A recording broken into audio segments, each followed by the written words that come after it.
हर हर महादेव। जैसा कि मैंने दोस्तों अपने पिछले वीडियो में बताया था कि घर में क्या रखना चाहिए, क्या रखना नहीं चाहिए, तो उसी सीखेंगे तो बढ़ेंगे की सीरीज में आज आपके सामने लेकर आया हूँ कि घर में क्या रखना चाहिए और क्या नहीं रखना चाहिए, कितने देवी देवताओं का पूजन करना चाहिए, कैसे कैसे देवी देवताओं का पूजन करना चाहिए, कितने शिवलिंग रखना चाहिए और कितने शालिग्राम, कौन सा शिवलिंग रखना चाहिए, कितने गणेश होने चाहिए, कितने शंख होने चाहिए। तो इन सभी की जानकारी के लिए मैं आपके सामने लेकर आया हूँ कि घर में कभी भी एक मूर्ति का पूजन नहीं करना चाहिए। गृहस्थों को अनेक मूर्तियों का पूजन करना चाहिए और उसमें भी जो भी मूर्ति होती है वो 12 इंची से बड़ी नहीं होनी चाहिए, 12 इंच से छोटी ही होनी चाहिए। मूर्ति जैसे कि अब पाषाण की भी हो सकती है, धातु की भी हो सकती है, दारू की भी हो सकती है यानी कि लकड़ी, और रत्न कोई भी जैसे हीरा, पन्ना, माणिक, मोती ऐसे किसी की भी हो सकती है। और घर में अब क्या रखना चाहिए, कितनी मूर्तियां रखनी चाहिए उसके बारे में बताते हैं आपको। घर में कभी भी 2 शिवलिंग नहीं होना चाहिए, 3 गणेश नहीं होना चाहिए, 2 शंख नहीं होना चाहिए, 2 सूर्य नहीं होना चाहिए, 3 देवी नहीं होना चाहिए, 2 गोमती चक्र नहीं होना चाहिए, 2 शालिग्राम का पूजन नहीं करना चाहिए। इनकी जितनी संख्या होती है उतनी संख्या में ही पूजन करना चाहिए। घर में नर्मदेश्वर लिंग, शालिग्राम और शंख, उसकी कभी भी दोस्तों प्राण प्रतिष्ठा नहीं होती है, उनको सीधा ही घर में रख करके अपने पूजा कर सकते हैं। लेकिन अन्य कोई भी मूर्तियां होती है तो उसकी हमेशा प्राण प्रतिष्ठा करनी चाहिए और फिर नित्य पूजा में काम में लेना चाहिए।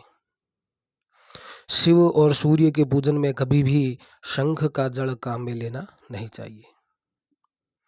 भगवती की पूजन में शंख का जड़ काम में ले सकते हैं।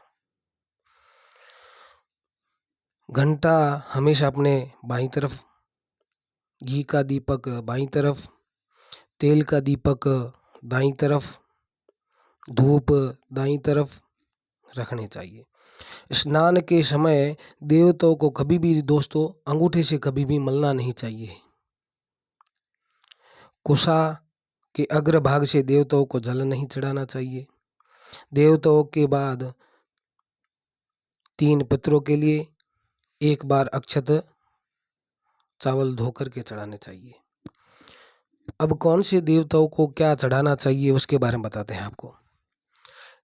भगवान विष्णु को चावल, गणेश जी को तुलसी, दुर्गा जी को दूब, सूर्य को बिल्वपत्र कभी भी नहीं चढ़ाना चाहिए। किंतु डंडी तोड़ करके सूर्य को बिल्वपत्र चढ़ा सकते हैं, ऐसा विधान शास्त्रों में आया हुआ है। शिव जी को कुंदकेत की, भगवान विष्णु को धतूरा, माता देवी को आक, मंदार और सूर्य को तगर, ये पुष्प कभी भी चढ़ाने नहीं चाहिए। पत्र और पुष्प तथा फल को अधोमुख यानी कि उल्टा करके चढ़ाना चाहिए, परंतु बिल्व पत्र को उल्टा चढ़ाना चाहिए। अर्थात यानी कि पत्र पुष्प जो होते हैं उनको अधोमुख उल्टा करके कभी भी नहीं चढ़ाना चाहिए, लेकिन बिल्व पत्र जो है उनको हमेशा उल्टा ही चढ़ाना चाहिए। धोती में रखा हुआ, जल में डूबा हुआ पुष्प देवताओं के कभी भी नहीं चढ़ाना चाहिए। पान की डंडी में व्याधि, अग्रभाग में पाप होता है और सड़ा हुआ आयु और शिरा बुद्धि को नष्ट करता है, अतः डंडी और अग्रभाग व शिरा को निकाल करके ही हमेशा चढ़ाना चाहिए। अब दोस्तों आपको ये बताते हैं कि पुष्प कितने दिन तक बासी नहीं होता है। जैसे कमल का पुष्प है 5 दिन तक, बिल्व पत्र 10 दिन तक तथा तुलसी 11 दिन तक कभी भी बासी नहीं होता है। और पुष्प के अभाव में हमेशा अपने चावल यानी कि अक्षत चढ़ा सकते हैं।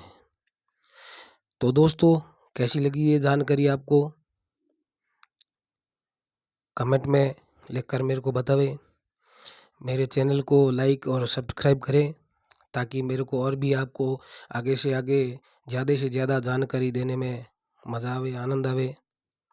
तो आपको आगे भी और नई नई जानकारी उपलब्ध कराता रहूं।